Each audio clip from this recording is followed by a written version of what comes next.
ইংল্যান্ডের পরবর্তী সাদা বলের কোচ হতে যাচ্ছেন কুমার সাঙ্গাকারা। ভারত থেকে সরে দাঁড়ানোর সম্ভাবনায় চ্যাম্পিয়ন্স ট্রফি 2025 এর জন্য পিসিবির আকস্মিক পরিকল্পনা না থাকায় উদ্বেগ বাড়ছে আইসিসির।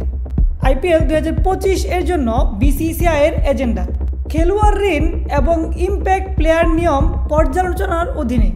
দ্রুততম 600 উইকেটের মালিক রশিদ খান, ঐতিহাসিক মাইলফলক অর্জনকারী দ্বিতীয় বোলার। এসিসির নতুন সভাপতি হচ্ছেন পিসিবির চেয়ারম্যান মহসিন নাকভি।